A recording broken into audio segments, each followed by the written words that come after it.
This is the VOA Special English Economics Report.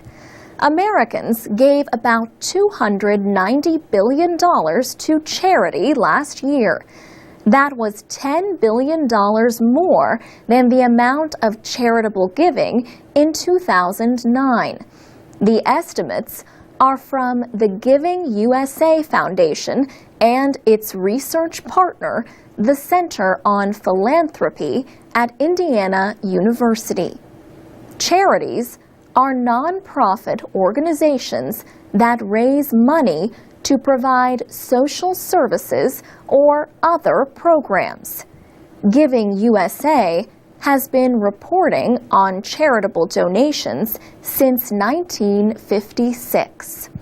The group estimates that about 75 million households gave to at least one charitable organization in the United States last year. A household is one or more people living in a home. The largest share of charitable giving goes to religious groups. Giving USA says they received 35% of all donations in 2010. Some people give a percentage of their pay to religious organizations. Schools and other education-related organizations were second on the list. They received an estimated 14% of all charitable giving last year. The Federal Tax Agency, the Internal Revenue Service, recognizes donations to official charities. Those who give to charity may be able to get tax breaks and reduce the amount of taxes they owe. People who give to charity may want to know how their donations are being spent. Organizations like Charity Navigator and the American Institute of Philanthropy look at how charities spend the money they receive. Their reports and ratings offer a measure of how effectively the charities use their money. For example, donors can learn how much a group spends on services compared to how much it spends on itself in administrative costs. Charity Navigator recently asked donors and charities to answer questions about year-end giving trends this year. More than 500 donors and 100 charities completed the questionnaire. On average, these charities said they received 41% of all their donations in the last few weeks of the year. Charity Navigator also asked donors about the kinds of charities they would likely support this holiday season. Human Services rated at the top of the list. Arts, Culture, and Humanities rated at the bottom. For VOA Special English, I'm Alex Villarreal. Read, listen, and learn with our programs and English teaching activities at voaspecialenglish.com and on the VOA Learning English page on Facebook. This is the VOA Special English Economics Report. Pressure for financial reform has been building in Europe. In June, the financial services company Moody's Investors Service reduced Spain's credit rating. The rating was cut from A3 to Baa3. That means that Moody's officials believe the credit risk of Spanish debt has moved from very low to moderate. The company said it acted because Spain is borrowing about $125 billion in rescue loans for its banks. Debt markets punished Spain by pushing up the interest rate on its long-term debt to about 6.8%. That increases Spain's borrowing costs and hurts its already troubled economy. Spain was not the only country to get downgraded by Moody's. Cyprus got the same treatment. Recently, American Treasury Secretary Tim Geithner spoke at the Council on Foreign Relations in Washington. He said the increase in borrowing costs for European countries like Spain means European officials must move quickly to avoid growing costs. In his words, if you wait to move in these things and you let the market get ahead of you, then you increase the costs of the solution and you make it harder to get there. Once you decide, he said, there is no argument for doing it slowly. Germany, Europe's largest economy, has been pushing for economic reform in the 17 countries using the euro.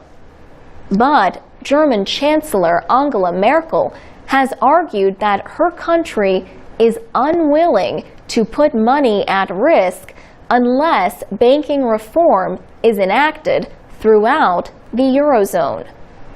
She warned that Germany's economic power was not unlimited.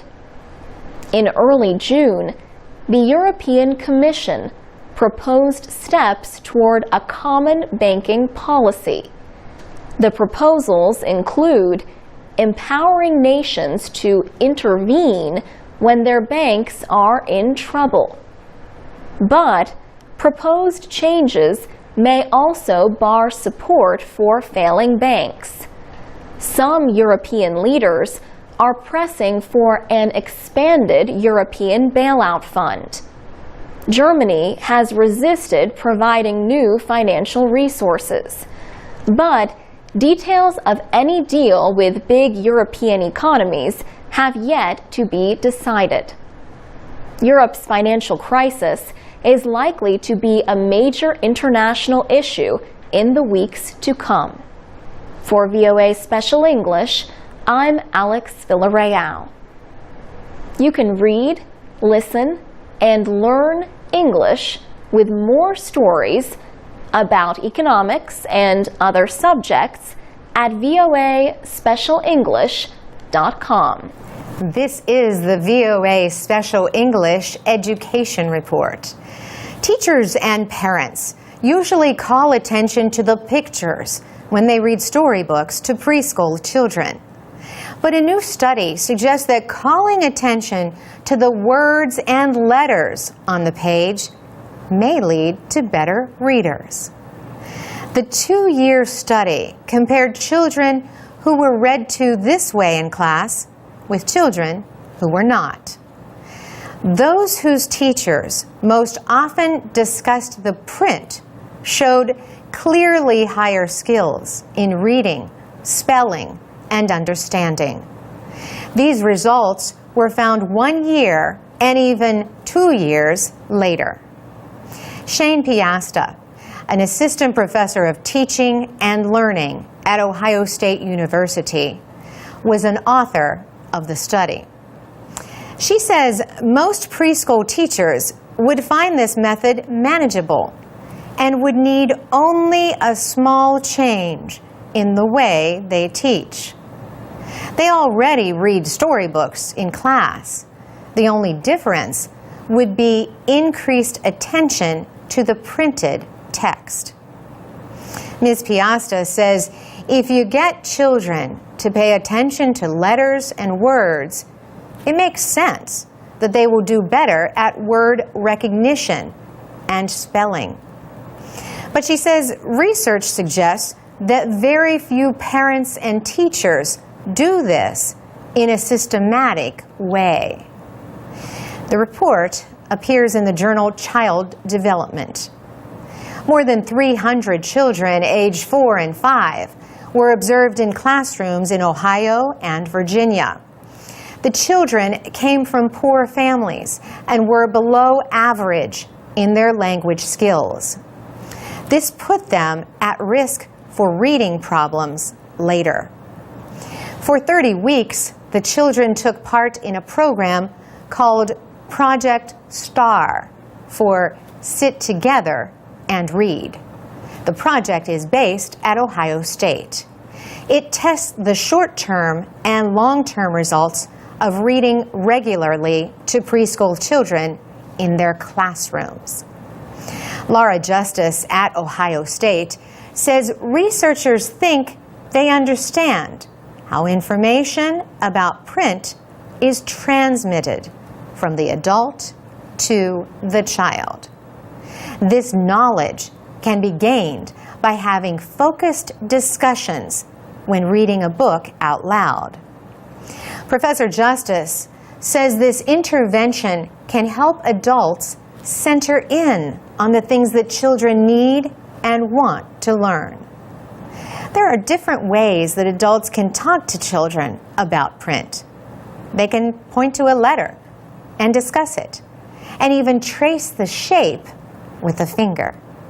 They can point out a word. This is dog. They can discuss the meaning of the print or how the words tell the story. And they can talk about the organization of the print. For instance, showing how words are written left to right in English. For VOA Special English, I'm Carolyn Presutti. You can read and listen to our programs at voaspecialenglish.com. These people are playing a sport called Ultimate Frisbee in Denver, Colorado. When you mention that you play Ultimate Frisbee, they either ask if it's disc golf or if it's the sport where you throw a Frisbee to your dog. No, it's neither of those, unfortunately. Scores like football, runs a lot like basketball, but kind of has positions and plays like soccer. Ultimate Frisbee is basically kind of like soccer with a disc.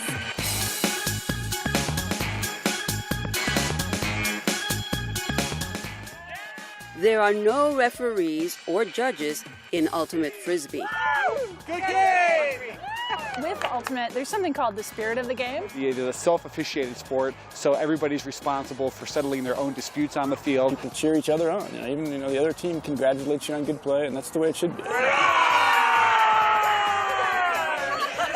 It's awesome. So I bring my little girls, and they love it because I think it teaches them that girls can do anything. They can compete with men. They can beat men, even better. On this day, each team has both men and women.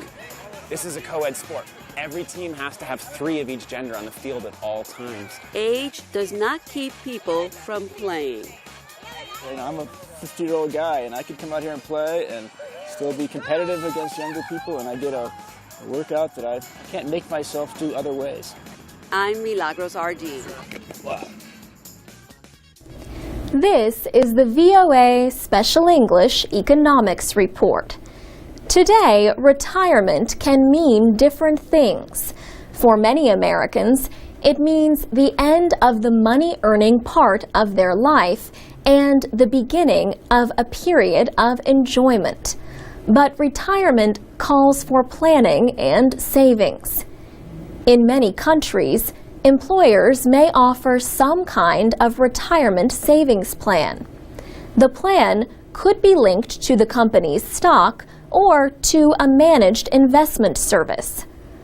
Almost any financial planner will say workers should use these plans to save money easily, often directly from their wages. But an employer plan should not be your only way to save for retirement. Pete DeRuta heads his own financial planning company and gives retirement advice on radio shows and television. He tells people to save whenever possible. But he says as retirement nears, you must take fewer financial risks. There's 3 stages of life there when we look at it. There's the part where you're earning money, And when you're earning money, if you have a salary, it makes it easier to take risk because you know that if you lose the money, you can go back and earn some more. By risks, Pete D'Arruda means investing in stocks and other financial instruments that can lose value quickly. He says people should move money away from riskier investments as they age, even if there is a possibility of a higher rate of return. Instead, investors nearing retirement should seek more secure investments for their savings. But then we get to the transition phase, when we're within 5 years or so of retirement. I call it the financial red zone, because now is the time when you need to protect what you have. You need to start transitioning away from the risk of Wall Street and into safe places that guarantee lifetime income. Pete D'Arruda has a simple way of deciding how much of your retirement savings should be at risk. He says, take your age and put a percentage after it. That is the percentage of your retirement savings that should be fully protected from losing value. So, for a 65-year-old, 65% of the money must be in a place that can't lose it. The reason why is when you're in retirement, it's impossible to get the money back that you lost because you don't have a salary coming in. One recent survey by the Charles Schwab Company found that 44% of baby boomers feel secure in their readiness for retirement. Baby boomers are the generation of Americans born after World War II. For VOA Special English, I'm Alex Villarreal. This is the VOA Special English Technology Report. Samsung Electronics won a case in its battle with the American technology company Apple over property rights.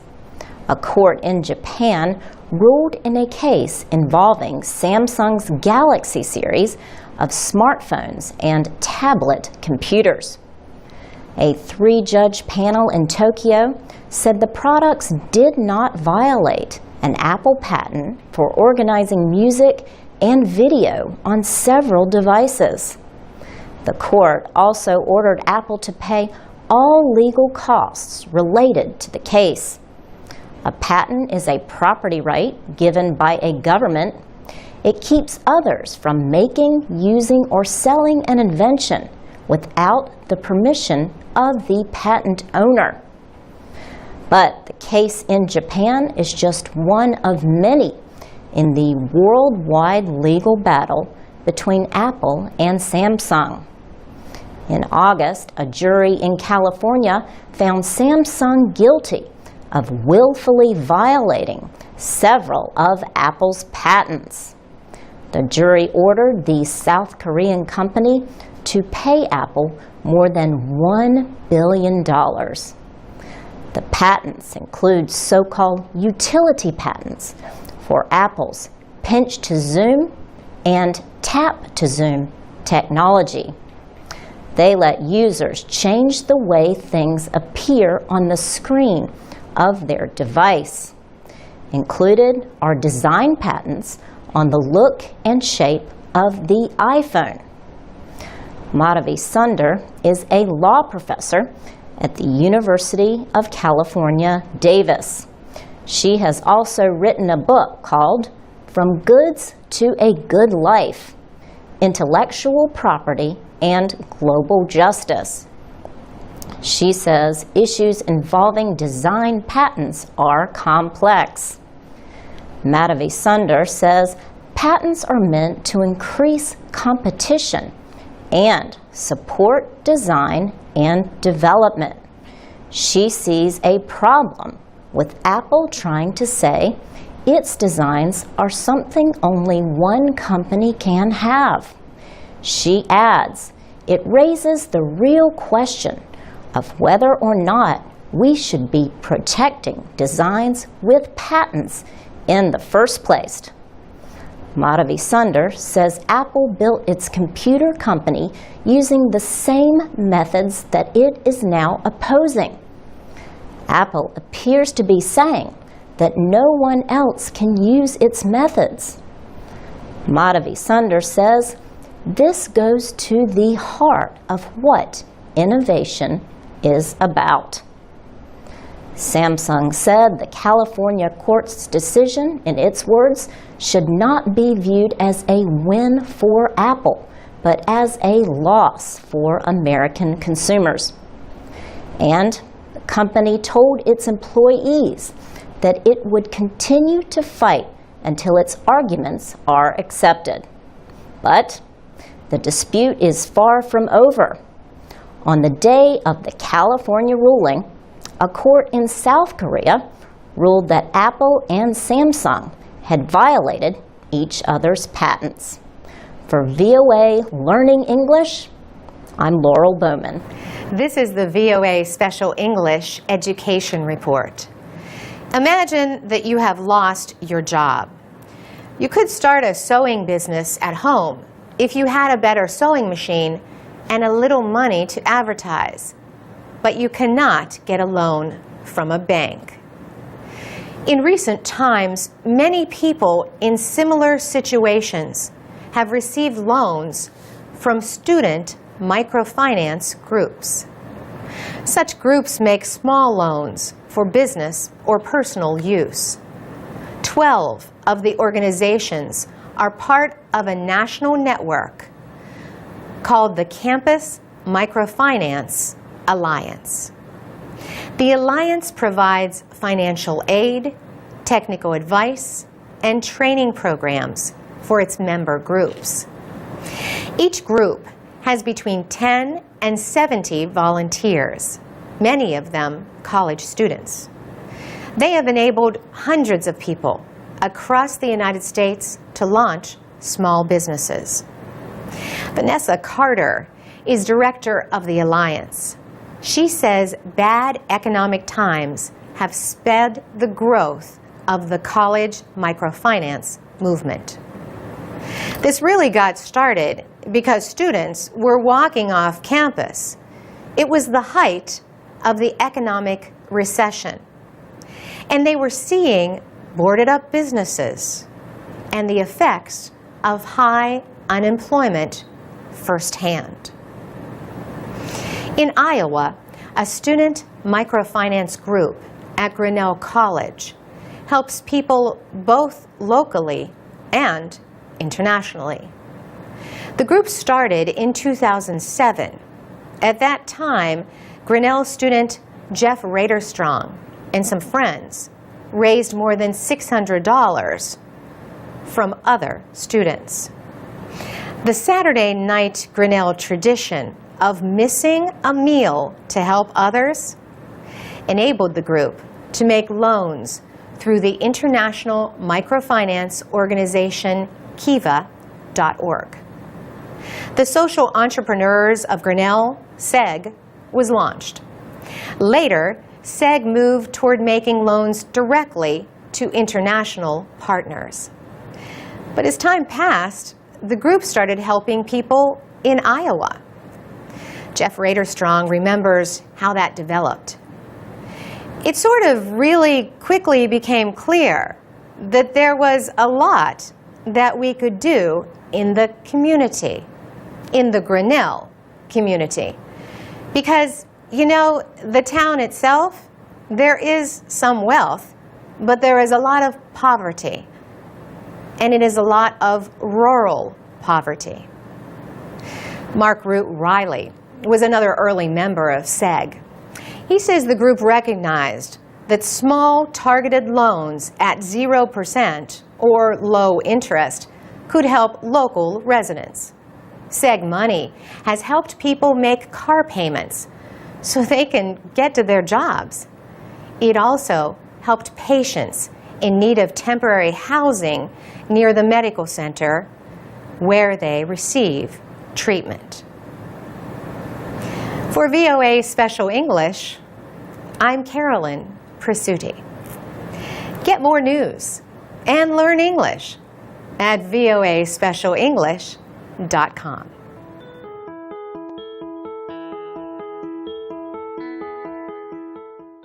From VOA Learning English, this is the Economics Report. Recent Chinese trade information shows that China's exports to North Korea decreased by more than 13% during the first 6 months of 2013. This is the first time in 4 years that exports have fallen. Exports decreased by about $1.6 billion from January to June, compared to the same period last year. The last time exports from China to North Korea dropped was in 2009, during the world financial crisis. This year, there was a large decrease in shipments of unprocessed oil to North Korea. Lu Chao studies at the Liaoning Academy of Social Sciences. He says China is the biggest oil provider to North Korea. He said last year, China exported 500,000 tons of oil to the country. Mr. Liu says China placed trade restrictions on North Korea this year after its third nuclear test. He says the Chinese government made the decision based on a United Nations Security Council resolution. North Korea's decision to carry out its third nuclear test earlier this year has affected ties between the two countries. Following the test, Chinese students called on the government to completely cut ties with North Korea. Chinese officials have condemned the test. They have called for the continuation of six-nation talks aimed at ending the country's nuclear weapons programs. In May, the government-operated People's Bank of China announced it was no longer doing business with North Korea's Foreign Trade Bank.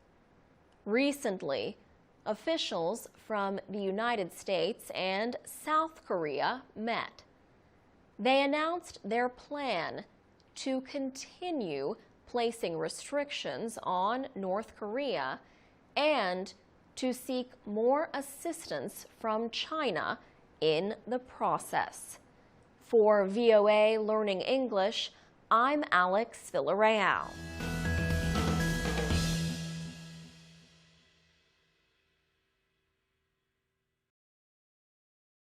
From VOA Learning English, this is the Agriculture Report in Special English.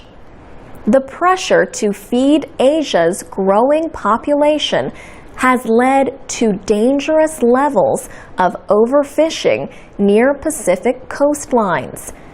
An example can be found in Sindangan, a fishing town in the southern Philippines. Wild catches are falling while prices are rising. One fisherman says the area's once healthy fish stocks are in danger because of an increase in the number of fishing boats. Across the South China Sea, fish catches near shore have dropped since the 1980s. That drop has pushed fishermen farther offshore and into bigger boats. An official with the United Nations Food and Agriculture Organization, or FAO, says some fishing methods are destructive. Benjamin Francisco says the use of fine mesh nets or explosives catch young fish before they can ever reproduce. This hurts fish stocks. The fish warden in Sindangan says most of the local fishermen use fine mesh nets. But these nets have been banned for years because they catch very young fish. To deal with problems like this, the FAO has been supporting the idea of licensing systems. The aim is to limit the number of fishing boats on the water. Asia has the world's largest fishing fleets. They represent nearly 3 million of the world's 4 million fishing vessels. And most estimates say that the numbers are increasing. In Hong Kong, there are increased efforts to supervise fleets and to ban trawling for fish near shore. More than $200 million is being spent in an effort to increase catches by small fishing operations. But Hong Kong's measures are costly. FAO official Benjamin Francisco says a lot of governments in Asia do not have enough money or the ability to copy them. For VOA Learning English, I'm Alex Villarreal.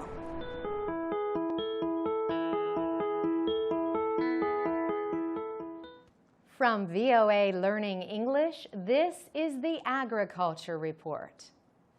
Iron deficiency anemia is the most common nutritional disorder in the world.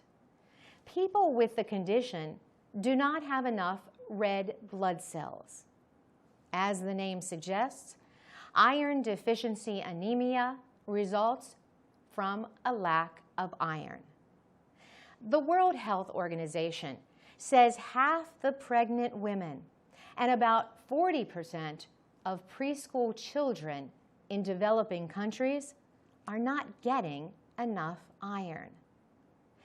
Anemic adults cannot work to their full ability, and pregnant women who are anemic have a greater risk of problems during childbirth. Michael Hambidge of the University of Colorado is an expert on child health issues. He says the effects of anemia on children can be permanent. In a new study, Dr. Hambidge and others suggest that new kinds of grain may help reduce iron deficiency. They tested flour made from a special kind of pearl millet. The researchers used traditional crop breeding methods to increase the amount of iron in the pearl millet. The process is called biofortification. Researchers in India prepared meals with flour made from the biofortified millet. They used the meals to feed 21 children who had low iron levels. Then they compared these children to 19 others who received similar meals without the biofortified flour. The researchers found that children who ate the high iron millet meals satisfied their daily requirements for the mineral. The other children did not. Experts say millet is a good crop to reach those in need of iron because it usually costs less to grow than other grains. It also requires little rainfall. The first high iron biofortified pearl millet is already on the market in India. For VOA Learning English, I'm Carolyn Presutti.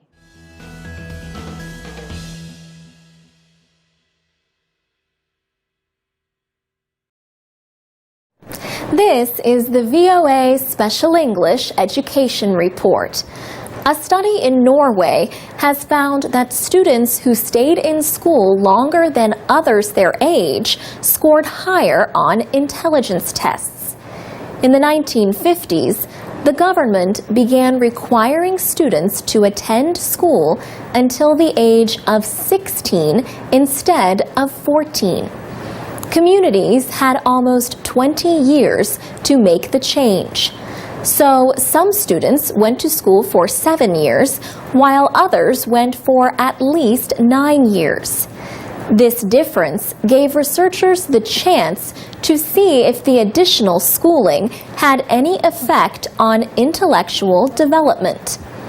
All young men in Norway must take a test of their cognitive ability at age 19 in preparation for required military service. This is commonly called an IQ or intelligence quotient test. University of Oslo researcher Taryn Ann Galloway says the young men who were basically forced to stay in school for 2 years longer actually did have higher IQs.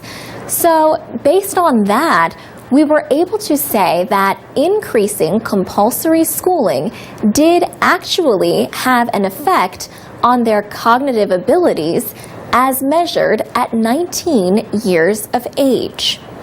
An average IQ is 100. Most people score between 85 and 115. Ms. Galloway says students who attended school for 9 years scored 7 points higher than those who attended for 7 years. Those who went for 8 years scored about 4 points higher. The findings appear in the Proceedings of the National Academy of Sciences. Experts have long debated the extent to which we are born with intelligence or develop it influenced by environment and education. Another recent study in the journal Nature found that IQ scores can rise or fall during the teenage years. In 2004, researchers from University College London tested 33 young people ages 12 to 16. The researchers repeated the tests 4 years later. They found increases or decreases of as much as 20 points. Brain scans showed that as IQ scores increased, so did the density of gray matter in some areas of the students' brains. Professor Kathy Price says the differences in performance could be the result of some teens being early or late developers. But she says it is equally possible that education played a part. She sees a lesson for educators. We have to be careful not to write off poorer performers at an early stage, when in fact their IQ may improve significantly given a few more years. For VOA Special English, I'm Alex Villarreal. This is the VOA Special English Education Report.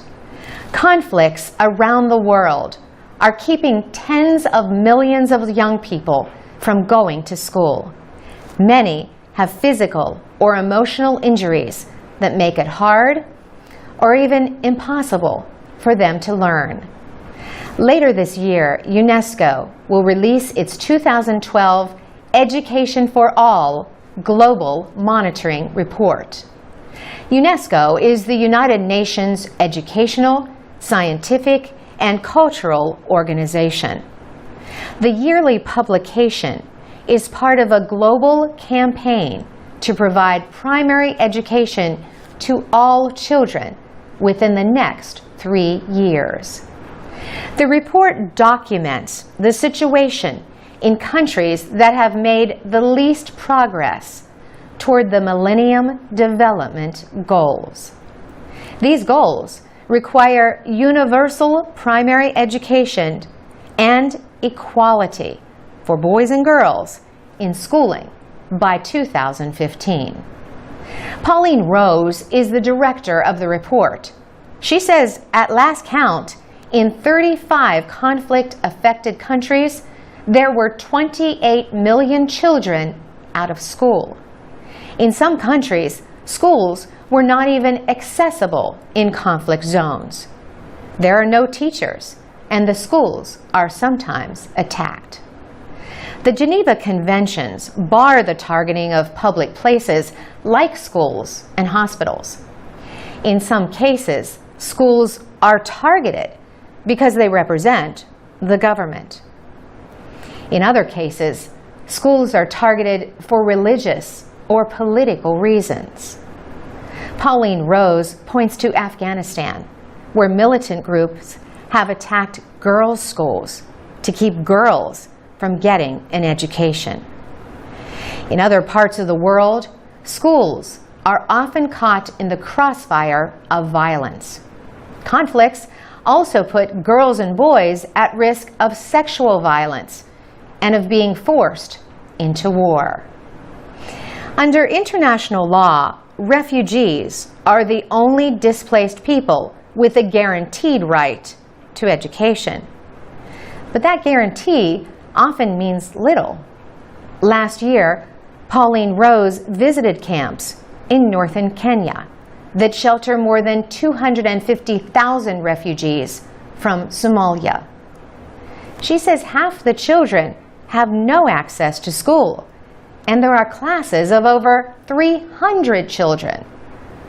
The study asks, what if conflict states in sub-Saharan Africa moved just 10% of their military spending to education? UNESCO says they could educate more than 1/4 of their out-of-school population. And in Pakistan, it says 20% of the military budget could provide primary education for all children. Experts say one country has been a real success story. For years, Botswana has used its wealth from diamond exports to finance universal primary education and to create a skills base for its growing economy. For VOA Special English, I'm Carolyn Presutti.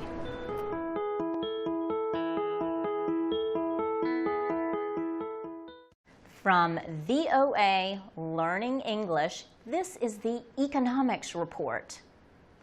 The American housing market is growing stronger. Yet, many areas are still suffering from the collapse of the market in 2008. Richmond is a small city in California. More than half of the homeowners there owe more for their home loans than the properties are currently worth. Such loans are risky for lenders since people in that situation often stop making payments. Now, city officials are moving forward with a plan to rescue these struggling homeowners. The city wants to buy the mortgages from banks for an amount equal to the current value of the properties. It plans to work with an investment company to help each homeowner get a new mortgage through government programs and private investors. City officials say if banks do not cooperate, they will force the lenders to sell the loans. Richmond plans to use the legal power called eminent domain. This allows officials to take a property, but requires the government to pay fair market value. State and local governments use this legal power to take property needed for public purposes, such as new roads, schools, or economic development. At least 2 banks are asking a federal court to intervene. They want the court to prevent the city of Richmond from using eminent domain. Lawyers for the banks say investors such as retirees would lose money. They also say the action would interfere with their contracts with investors. The United States paid billions of dollars to rescue banks during the world financial crisis. Now, the courts must decide if Richmond, California, can help rescue homeowners through the power of eminent domain. For VOA Learning English, I'm Laurel Bowman.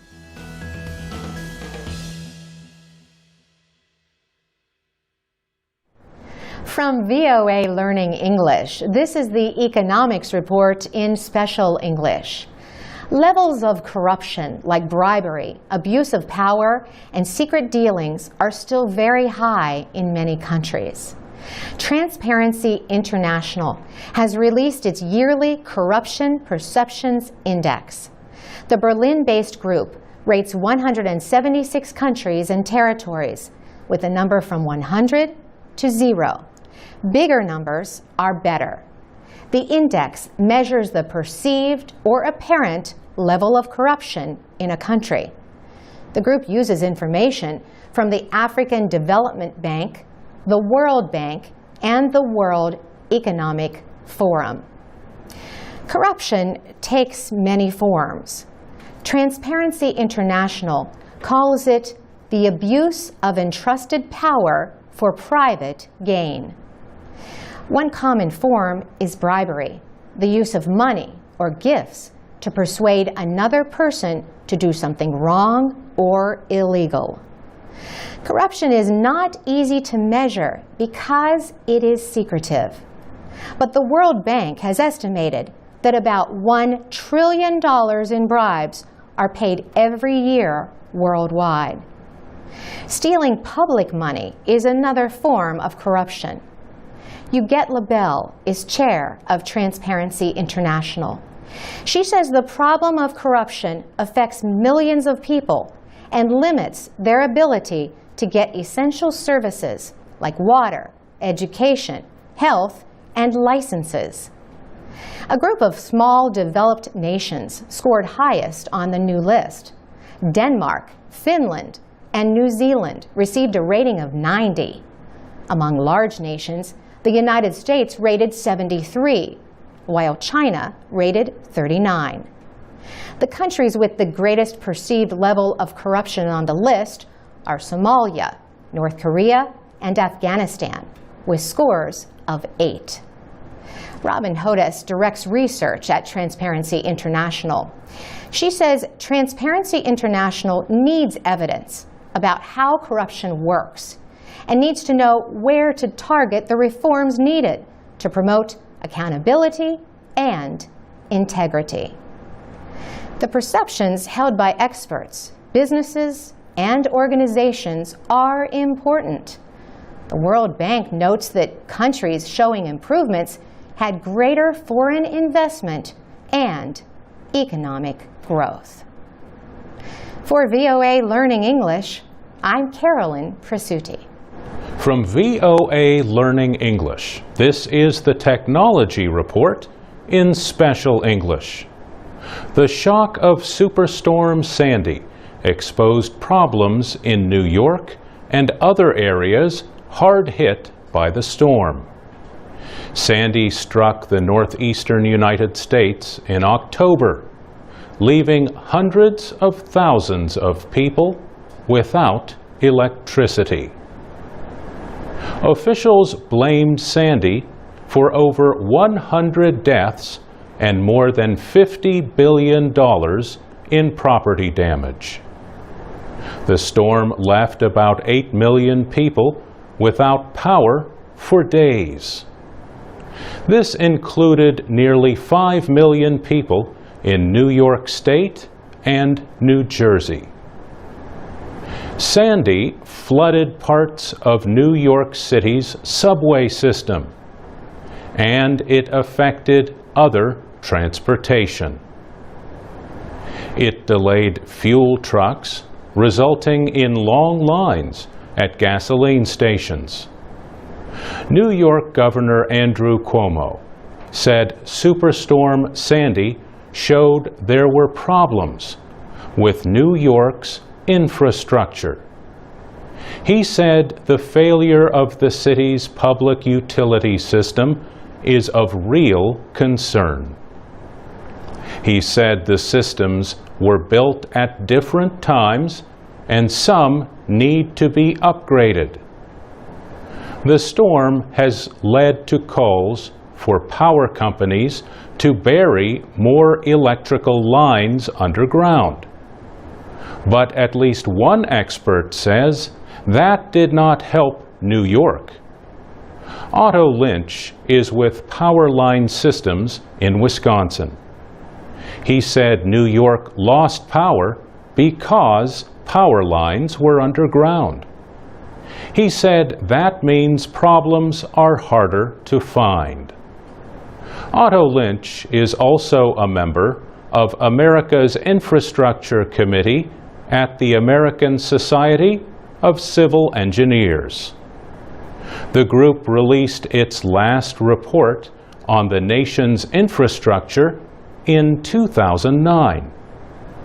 He said the report gave an average grade of D, a very low grade, to all of America's infrastructure.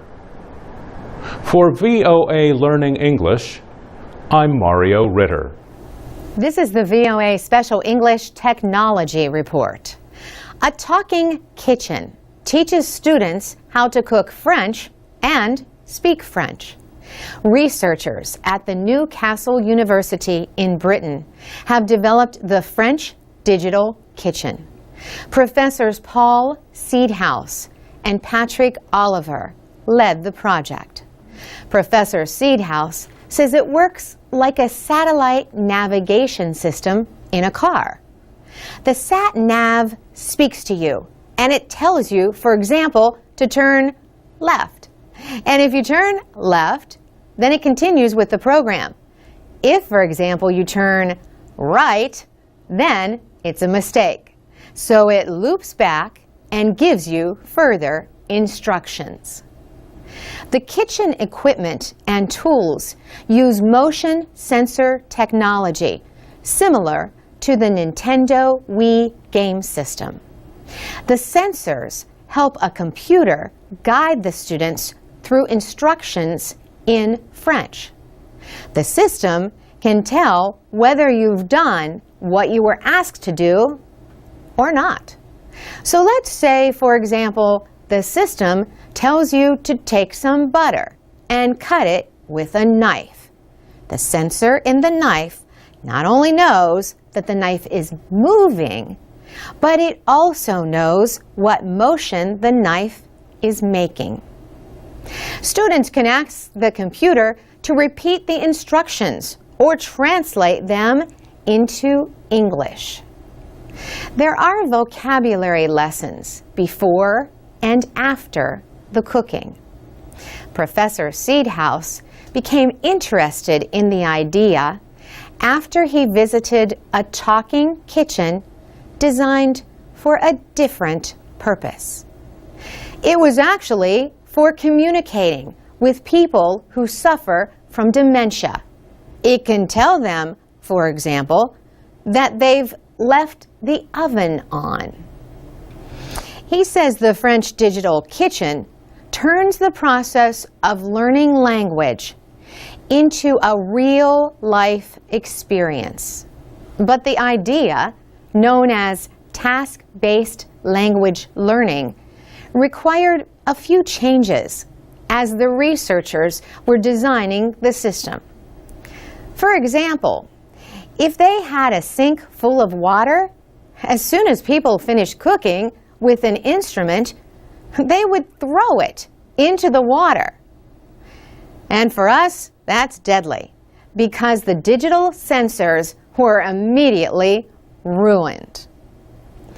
The system could be available for sale by the end of 2012. Adding the technology to a new kitchen could add an estimated 10 to 20% to the building costs. The system could also be added to an existing kitchen. The researchers are also developing portable versions.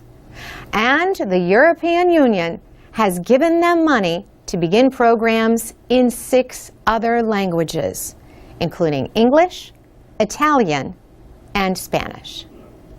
For VOA Special English, I'm Carolyn Persutti. You can find links to videos about the Talking Kitchen at voaspecialenglish.com.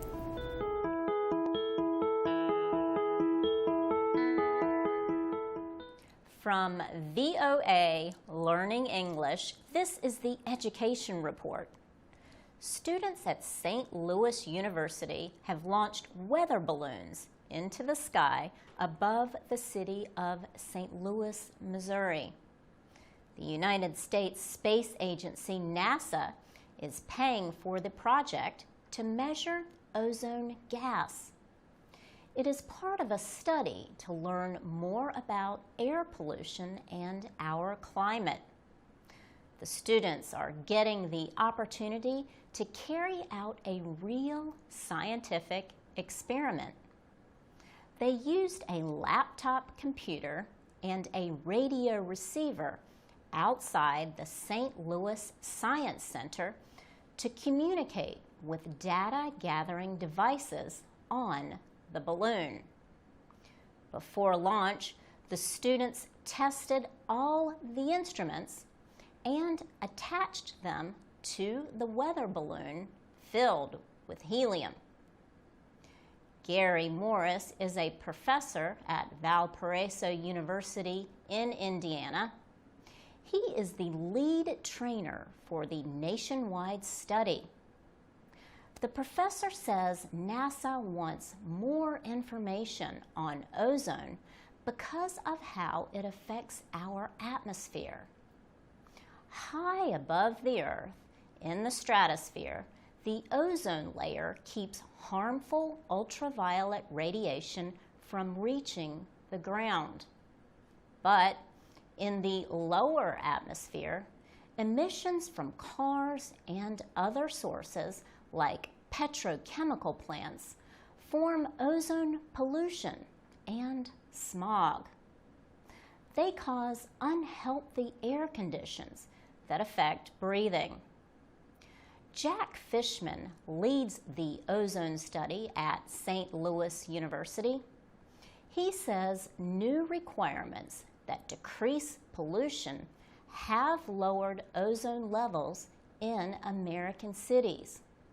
But he notes that pollution in remote areas continues to increase.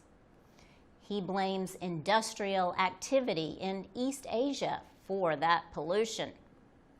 Jack Fishman says polluted air is being blown across the Pacific by air currents in the upper atmosphere. He says ozone pollution has slowed the growth of farm crops and forests. For VOA Learning English, I'm Laurel Bowman.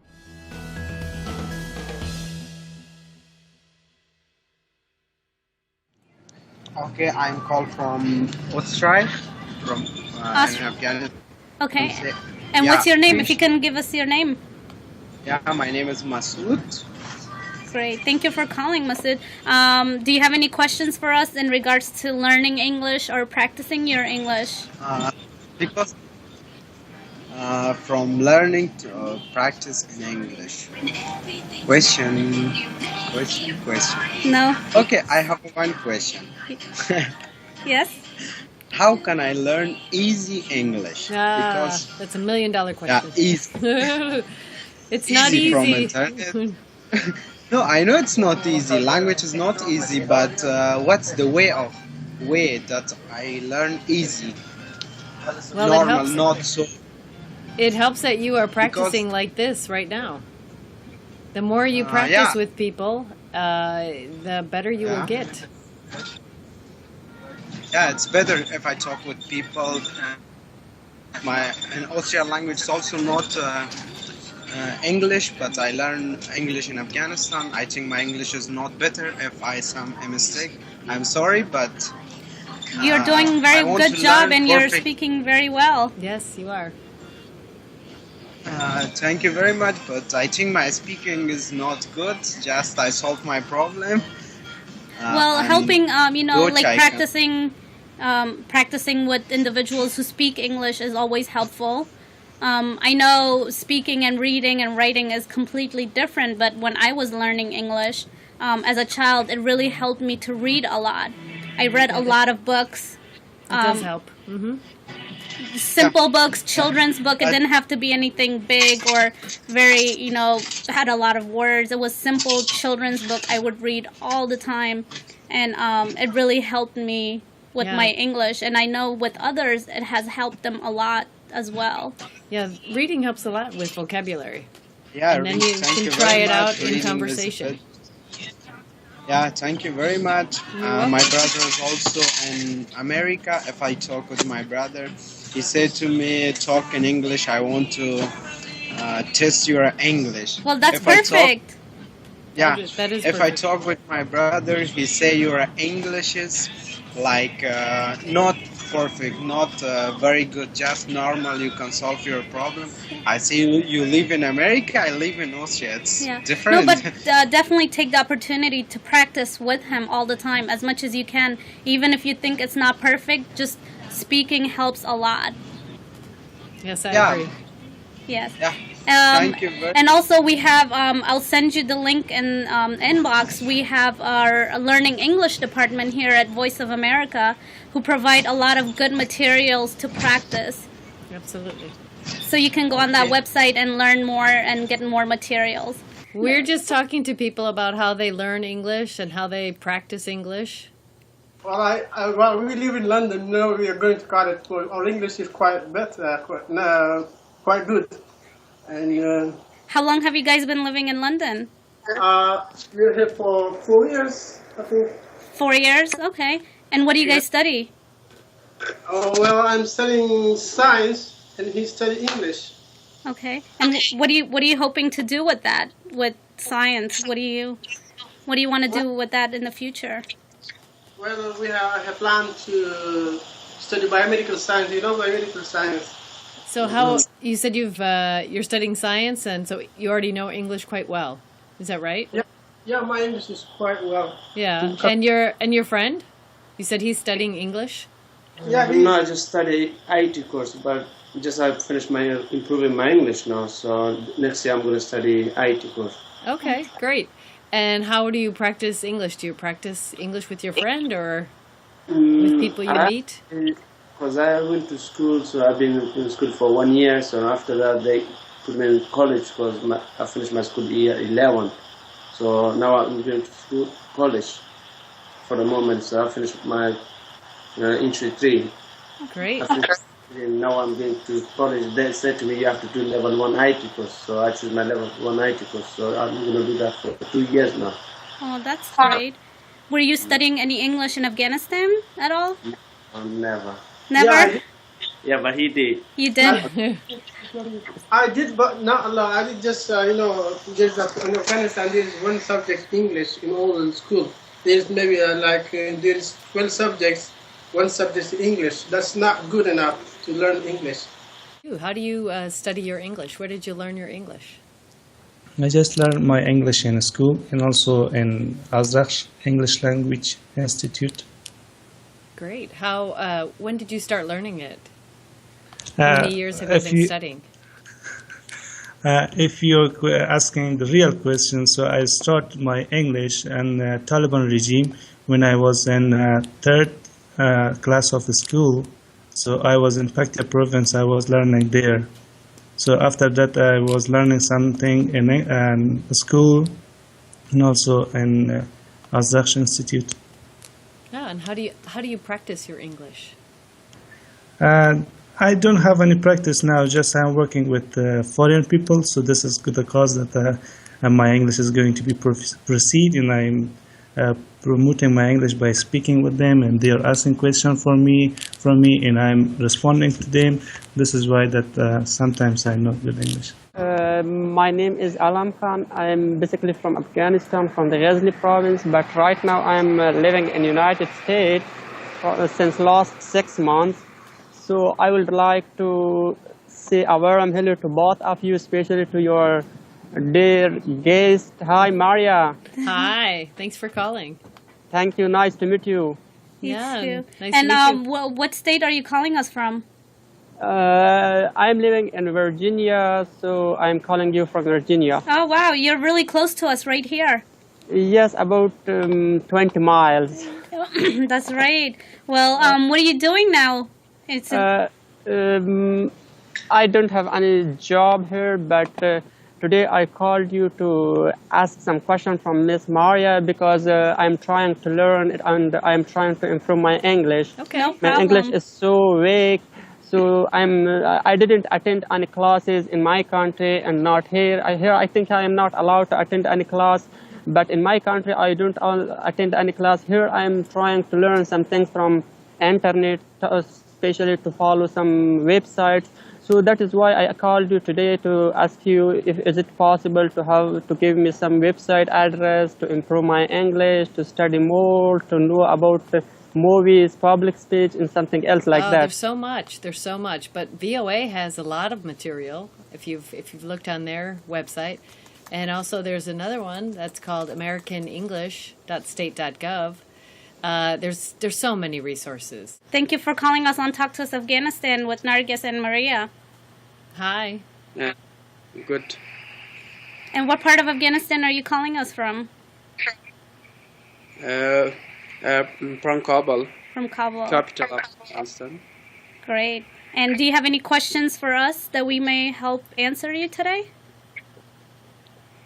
No, I don't have any question, but I want to tell you I'm very happy to contact viewers. This is the only achievement for me to call to viewers. Oh, well, thank you for calling us. And what, if I may ask, what do you do in Afghanistan? Do you go to school or do you go to work?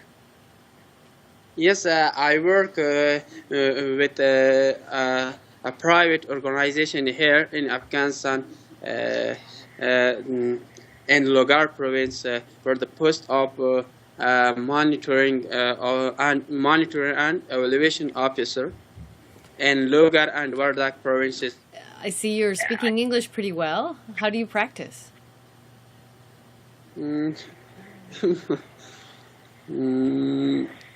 But I'm good in the English talking, but sometimes I have some problem in talking.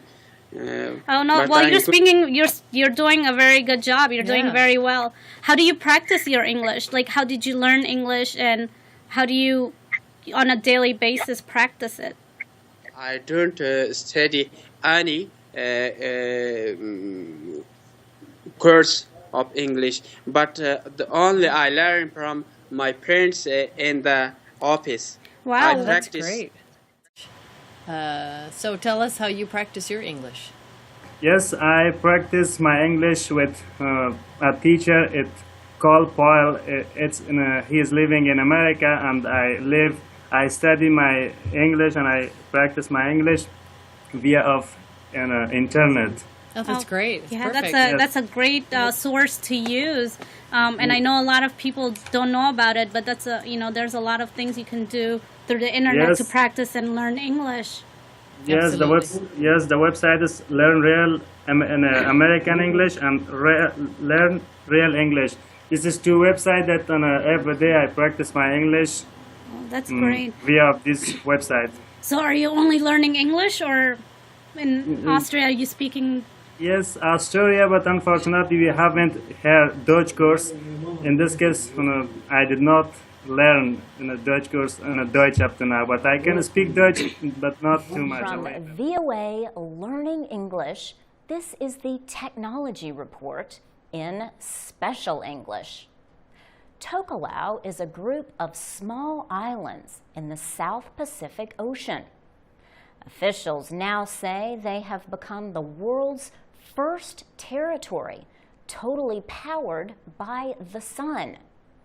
The move to solar energy is expected to save money and ease the environmental burden of depending on imported fossil fuels. New Zealand's Foreign Affairs Minister, Murray McCully, announced the Tokelau Renewable Energy Project. He said Tokelau's 3 main atolls, or islands, now have enough solar capacity to meet all of their electricity needs. He said Tokelau had been completely dependent on diesel fuel for producing electricity. That burdened the territory with heavy economic and environmental costs. Tokelau is about halfway between New Zealand and Hawaii. The self-administering territory of New Zealand has about 1,500 citizens. Each atoll received its own solar power grid system. New Zealand officials estimate the cost of the project to be about $7 million. The last of the grids was completed earlier this month. Oil imports are a big cost in some parts of the Pacific. The move to solar power could save Tokelau about $1 million a year. One project coordinator said Tokelau would now be able to spend more on social programs to help its citizens. Other South Pacific islands are attempting similar projects. The island nations of Samoa and Tuvalu are aiming to get all of their electricity from renewable sources by 2020. The Cook Islands plan to start using solar panels and wind turbines, and houses in the South Pacific groups of islands are beginning to use solar water heaters.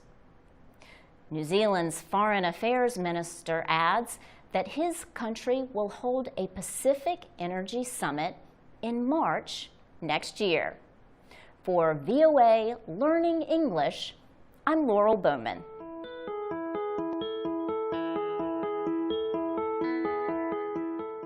From VOA Learning English, this is the Health Report. A new study has found evidence of aggressive behavior in children who drink 4 or more servings of soft drinks every day. Information for the study came from the mothers of 3,000 5-year-olds. Researchers asked the women to keep a record of how many servings of soft drinks their children drank over a 2-month period. The women also were asked to complete a checklist of their children's behavior. The researchers found that 43% of the boys and girls drank at least 1 daily serving of soda. 4% of the youngsters had 4 or more sodas to drink every day. Shakira Sulia is with Columbia University's Mailman School of Public Health in New York City. She worked on the study with researchers from the University of Vermont and Harvard University School of Public Health. She says they found that children who drank the most soda were more than 2 times as likely as those who drank no soda to show signs of aggression. The aggressive behaviors included destroying possessions belonging to others, taking part in fights, and physically attacking people. Dr. Sulia says the researchers identified the link after they considered socio-demographic factors, like the child's age and sex. They also considered other possible influences, such as whether the boys and girls were eating sweets or given fruit drinks on a normal day. In addition, the researchers examined parenting styles and social conditions at home. Dr. Salia says it is not clear why young children who drink a lot of soda have behavior problems. But she says the ingredient caffeine could cause children to be more aggressive. For VOA Learning English, I'm Carolyn Prasuti.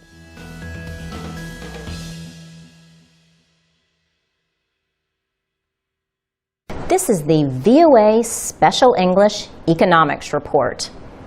A look at some industries in the United States shows that the economic recovery is uneven, and growth seems to be slowing down. We spoke with experts in the transportation industry, which is easily affected by economic changes. Economists say trucks carry nearly 70% of the freight or goods transported in the United States. The American Trucking Association represents the interests of the trucking industry. It says freight is a good measure of the economy. This is because businesses have to move unprocessed materials, carry parts to factories, and transport imports and exports. Bob Costello is the chief economist for the group. He says the trucking industry is a leading economic indicator. That means that it helps signal what will happen in the economy. He says it is a good sign if the amount of goods carried by trucks increases, and the amount of freight carried by trucks is going up slowly. The American Trucking Association says total freight tonnage increased in June, but remained unchanged in July. That is good news to Bob Costello. He says it tells him that the economy is not falling into another recession. Other information about economic growth comes from air freight, or goods transported by air. Recent reports show demand for air freight fell more than 3% around the world during July. Perry Flint is with the International Air Transport Association. That group represents about 240 airline companies worldwide. It gathers information about air passenger travel and air freight. It says international air freight decreased in July from the same period the year before. But other signs show increases. The same report shows that passenger traffic increased over 3% from last year. That may be why a top official of Cambria Suites Hotels says all travel, not just business travel, is strong. Michael Murphy says, "We are seeing the highest demand in the history of the hotel industry right now." Conflicting economic signs have made it difficult for economists to predict future growth. For example, government experts first said the American economy expanded at a yearly rate of 1.5% from April to June. But they amended that value as new information became available and showed growth was higher, more likely at a rate of 1.7%. Changes like that have made it harder for many people to see the road ahead. For VOA Learning English, I'm Laurel Bowman.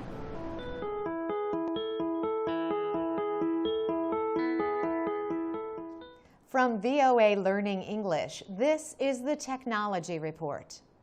China's Tianhe-2 supercomputer has been rated #1 on the top 500, a list of the world's most powerful computers.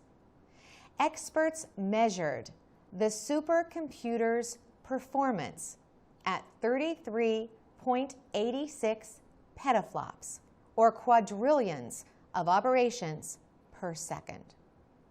China's National University of Defense Technology developed the supercomputer, which runs twice as fast as the #2 rated Titan supercomputer. That machine belongs to the U.S. government's Oak Ridge National Laboratory in the southern state of Tennessee. Tianhe-2 and Titan are part of the race to make supercomputers faster and more powerful. So, what is a supercomputer? A basic personal computer has one microchip at the center of its operations. This central processing unit, or CPU, carries out a set of commands as part of a pre-designed program. The first supercomputers had a few more CPUs. The number grew as microprocessors became cheaper and faster. Andrew Grimshaw is a computer science professor at the University of Virginia.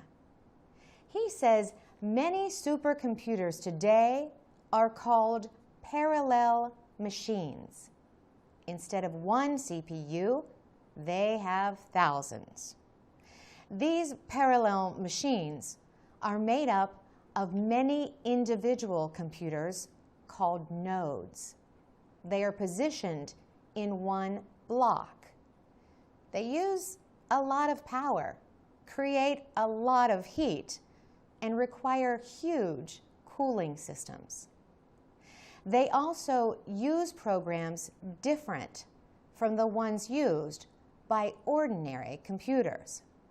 Professor Grimshaw says anyone with enough resources can build a supercomputer to solve problems that require millions of mathematical calculations. For VOA Learning English, I'm Carolyn Presutti.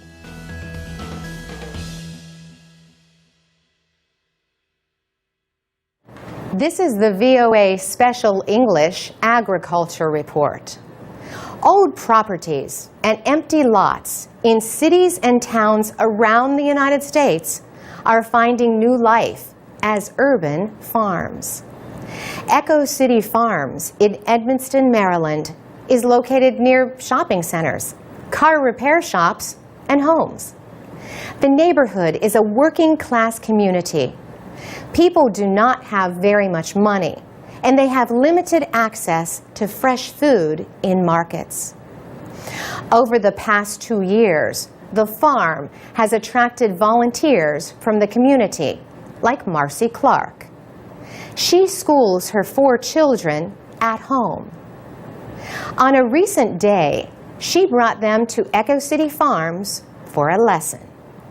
Her children harvested rows of spinach, mustard greens, lettuce, Swiss chard, and carrots. It's important that the children understand the connection between the food that they eat, the soil, the air, the pollution, how all this is connected to their well-being, she says. Her son Alston agrees. You connect with the earth where your food comes from. You appreciate the food a little bit more. Margaret Morgan Hubbard started Echo City Farms. She thinks of it as a place where people can learn to live healthier lives. Our view is that what happens in a community influences the culture of that community. So our idea was growing food in a community and showing that you can have farms even in urban areas. Redefines what's possible in that area, in that community, and brings people together. Every piece of what we do here is a demonstration to show people everything about how to have a sustainable community, she says. That means not only farming food and raising chickens and bees, but improving the soil with compost made from food waste. 16 wooden bins are filled with worms. Their job is to eat the food waste and help make it into compost. Echo City Farms is an off-the-grid experimental operation. The farm gets its power not from the local electricity grid, but from the sun with solar panels. In winter, the greenhouses are heated using a geothermal system.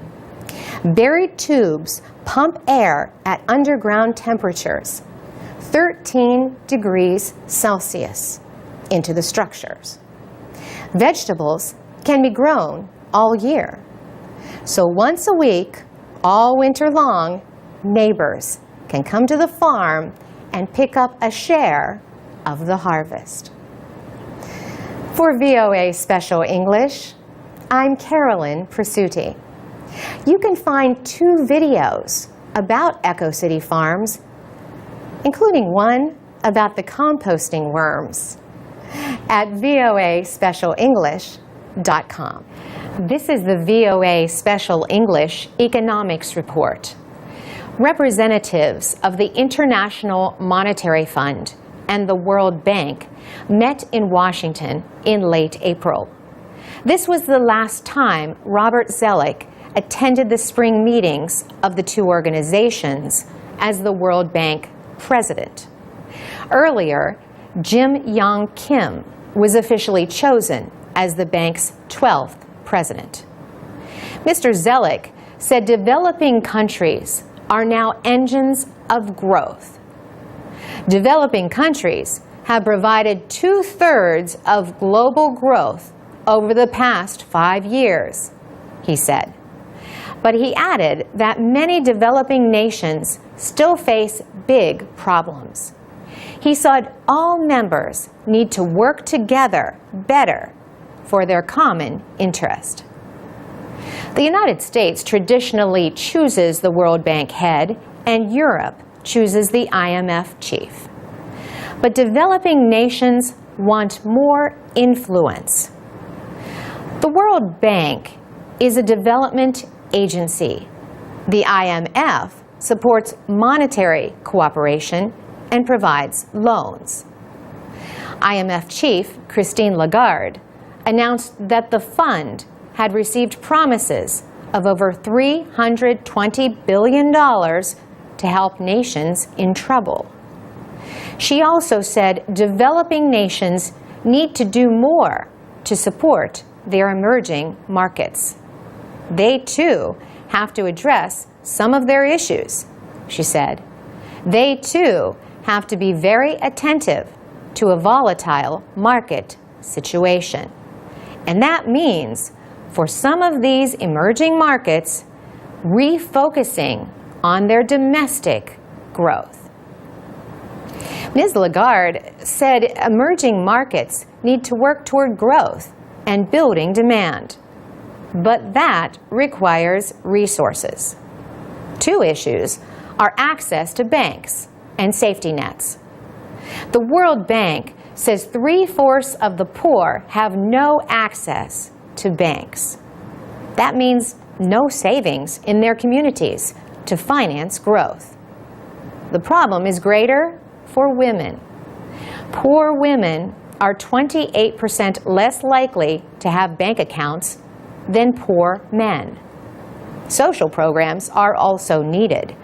60% of the developing world cannot depend on social programs to protect citizens from hunger or to provide services in crises. Mr. Zellick said, to help the poorest, every country needs basic safety nets to deal with crises. Because the other lesson we learned, he said, is if you wait until a crisis, it's too late. And rich nations have a lot to learn from developing ones. Mr. Zellick said programs in Brazil and Mexico are not costly, but help millions. Finally, the World Bank Group welcomed its newest member, South Sudan. The nation received its first grant of $9 million. The money is to help create jobs and provide financial services.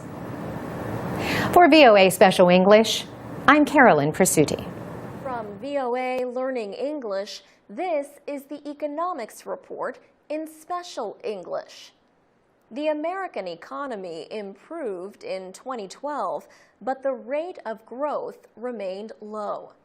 America's jobless rate fell to its lowest level in 4 years. Average home prices ended a long period of decline, and money started flowing into financial markets again. But at the year's end, many observers said the economic recovery had not been as strong as they had hoped. Like many other countries, the United States is spending more money than it is receiving. Some countries are spending money they do not have in an effort to get their economies growing again. Yet many experts say spending money you don't have, or deficit spending, has caused global financial problems with debt, especially in Europe. Other economists say the mathematics is not that simple. Desmond Lockman of the American Enterprise Institute says that deep budget cuts in Greece have only produced a deep recession. Some see political inaction as a threat. Financial reform activist Robert Bixby says the biggest problem for the American economy is the country's political system. He says political dysfunction is a bigger threat than economic problems. Federal Reserve Chairman Ben Bernanke says the country does not have to be this way. Recently, he has urged lawmakers to provide leadership. He has called on lawmakers to cooperate and creatively deliver fiscal clarity, or a clear path to solving the nation's budget problems. On January 1st, Congress agreed on new tax legislation. The measures took the place of larger tax increases and budget cuts that were to take effect automatically at the beginning of this year. For VOA Learning English, I'm Alex Villarreal. From VOA Learning English, this is the Education Report in Special English. A new study shows that simple, low-cost interventions can help teenage girls in Africa stay in school during their monthly periods. Paul Montgomery of Oxford University in Britain led the study. He said women are a driving force of development across Africa, so it is important, he said, to keep girls in school. 120 girls in Ghana took part in the study.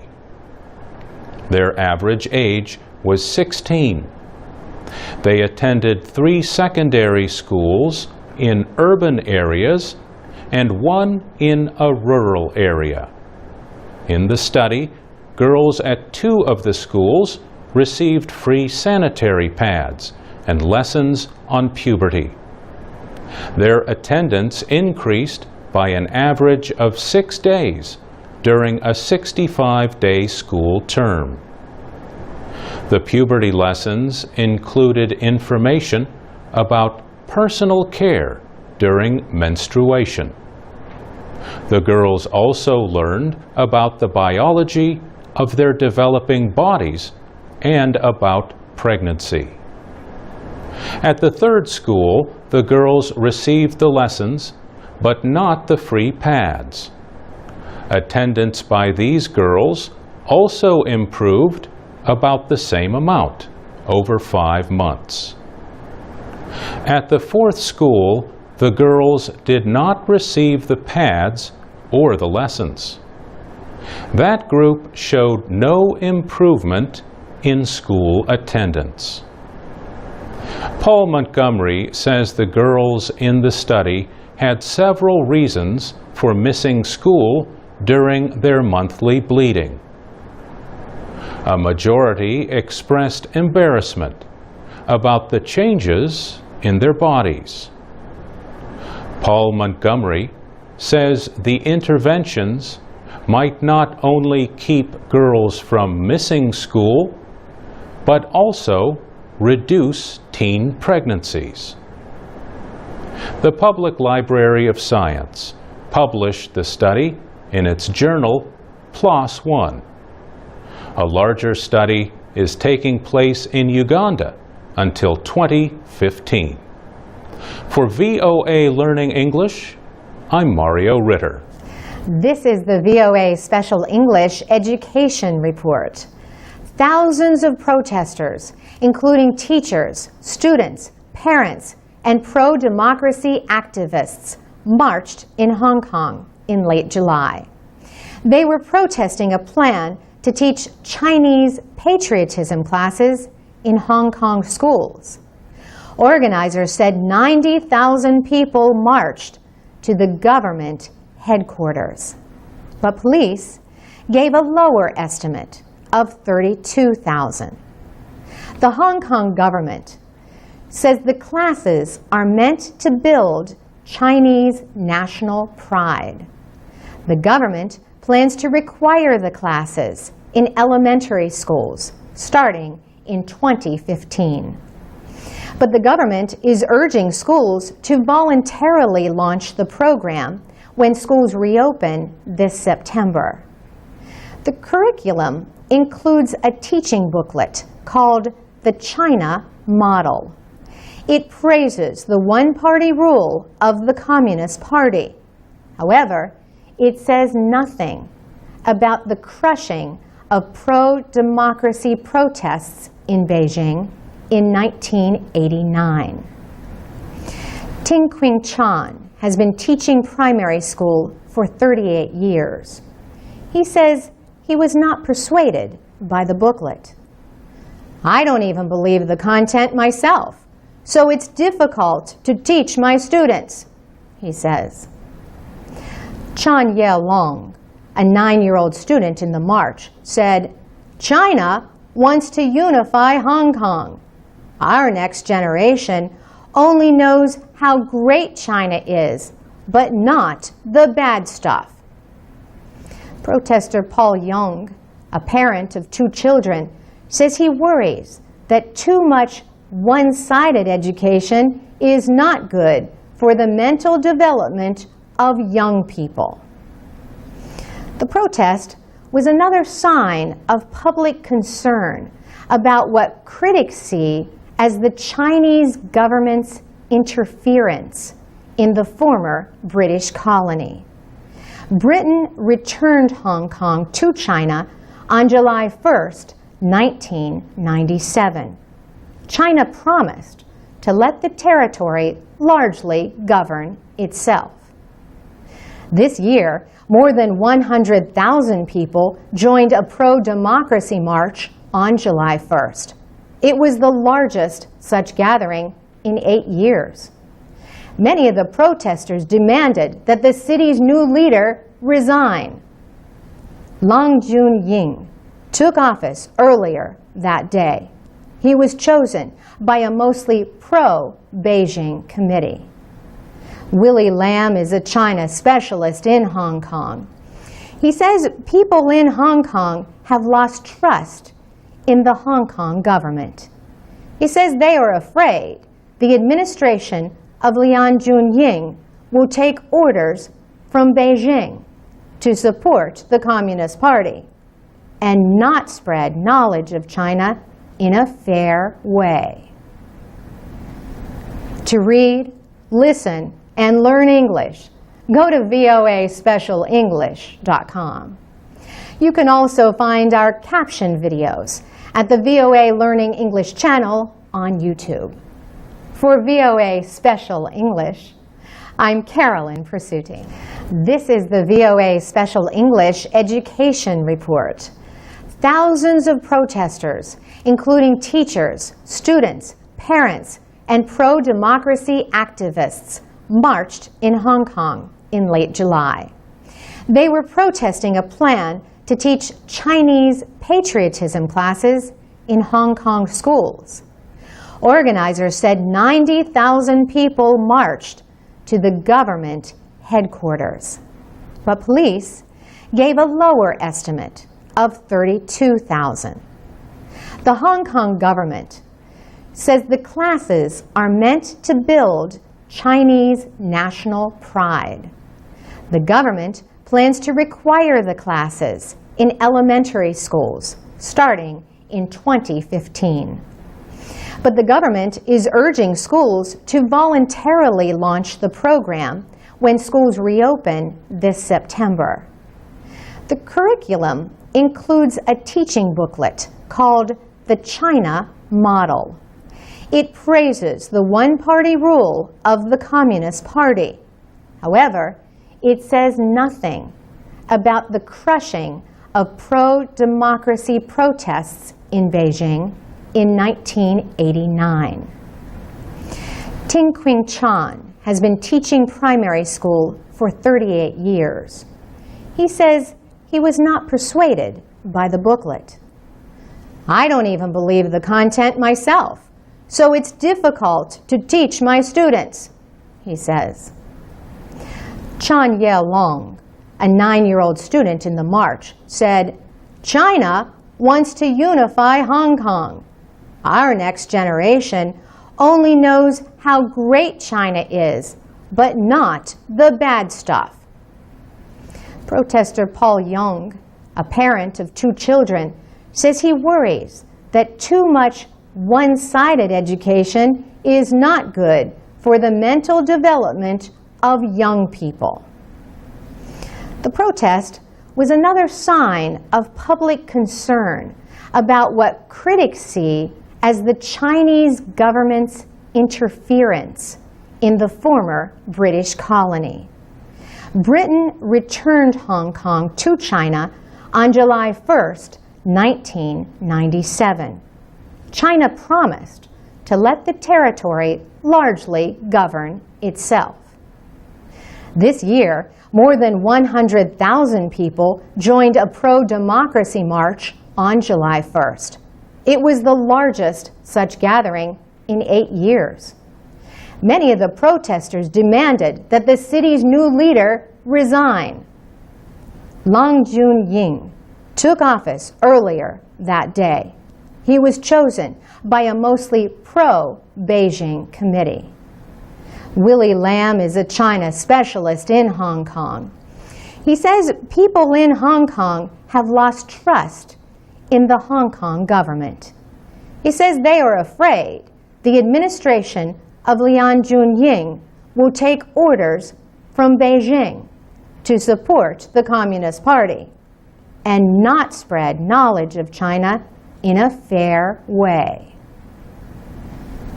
To read, listen, and learn English, go to voaspecialenglish.com.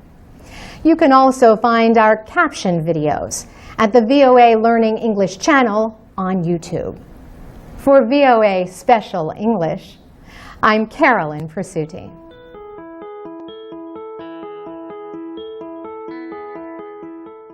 From VOA Learning English, this is the Education Report. Malala Yousafzai spoke to hundreds of young people at the United Nations on July 12th. It was her first public speech since last October, when the schoolgirl was shot in the head by Taliban gunmen in Pakistan. The UN speech continued her campaign to educate children. On the day she spoke, two groups announced that 57 million children around the world are not going to school. The two are Save the Children and UNESCO, the UN educational, scientific, and cultural organization. A little more than half of those who are not going to school are girls. In September of 2012, UN Secretary General Ban Ki-moon announced a program to get every boy and girl into school by 2015. Malala Yousafzai believes the goal is possible. In her words, one child, one teacher, one book, and one pen can change the world. Sheza Shahid is the executive director of a new program called the Malala Fund. She says the 16-year-old is a true spokesperson and warrior for girls' rights. The Malala Fund was created to support the voices calling for girls' education. The actress Angelina Jolie has donated $250,000 to the fund. A group called Women in the World donated $150,000. The first children served by the fund are 40 girls in Malala's hometown in the Swat Valley of Pakistan. These girls, aged 5 to 12, had been working. Sheza Shahid says the girls have now stopped working and are going to school. Malala Yousafzai is now going to school in England, but she talks to the girls in the Swat Valley through the computer software program Skype. Girls are also urged to tell their own stories online at malalafund.org. For VOA Learning English, I'm Alex Villarreal.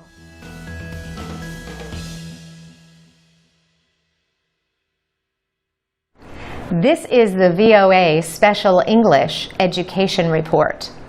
Conflicts around the world are keeping tens of millions of young people from going to school.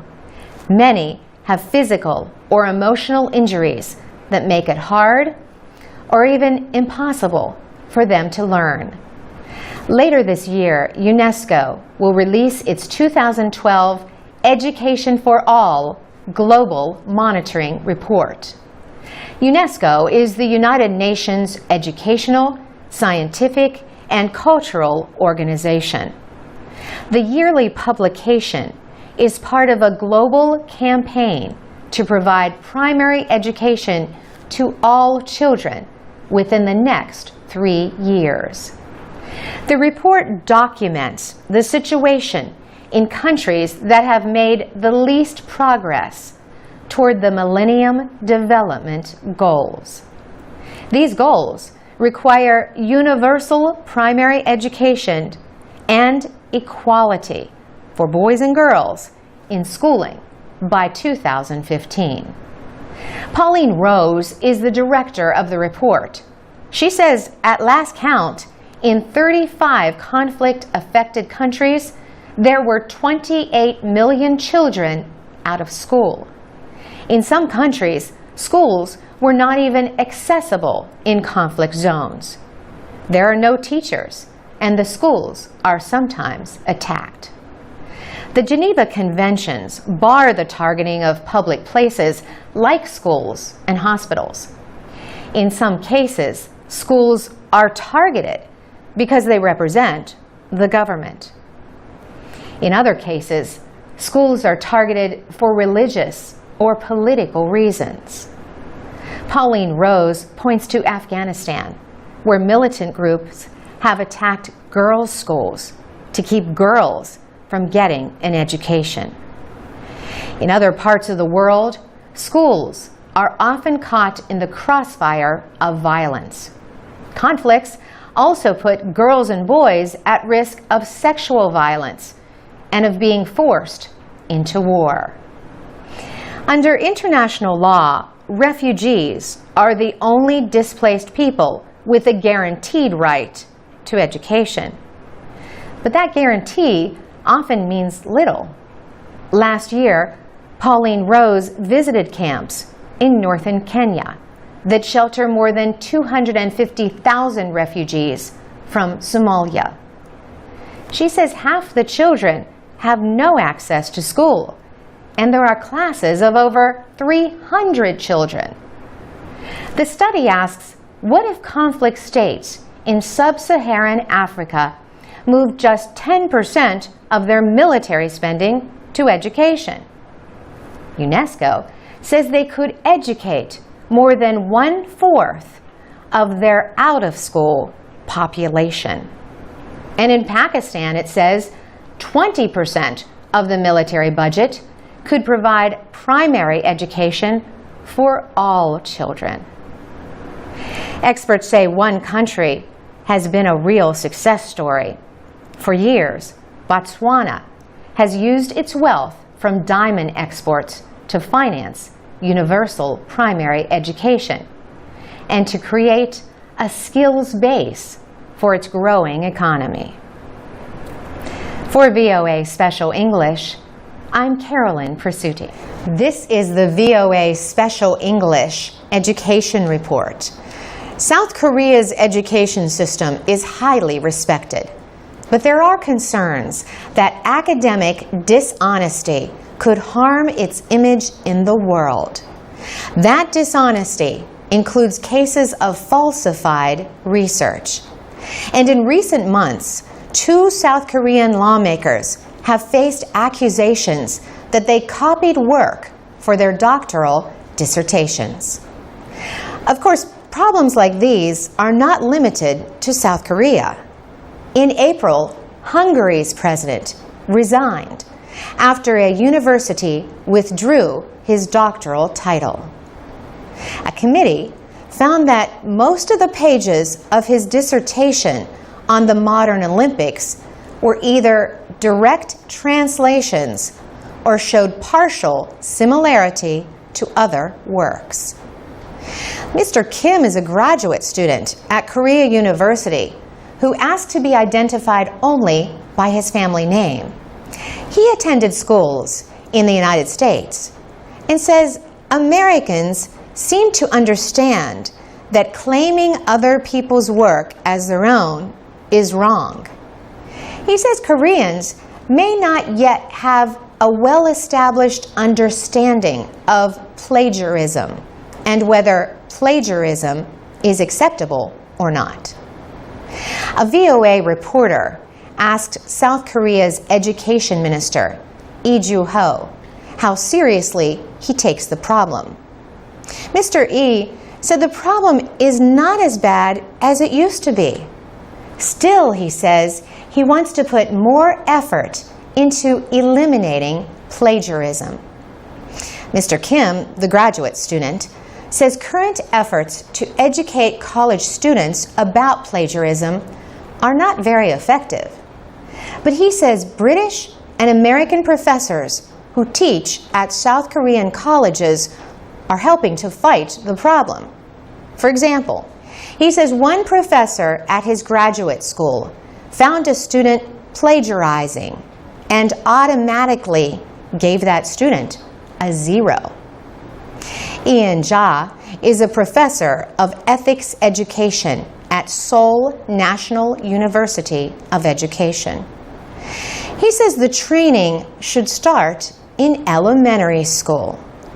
He says children should learn that copying their classmates' homework or not identifying their sources of information is wrong. If they understand that, he says, then they will be able to write honest papers later in life. Michael Neil Shapiro, a Canadian, taught at 7 different South Korean universities. In Korea, he says, there are both ancient and modern reasons for thinking that it's okay to use other people's ideas without giving specific credit. But East or West, he says, one reason for plagiarism is the same: intellectual laziness and the hope not to be discovered. For VOA Special English, I'm Carolyn Presutti. You can learn more about plagiarism and learn English with our stories and activities at voaspecialenglish.com.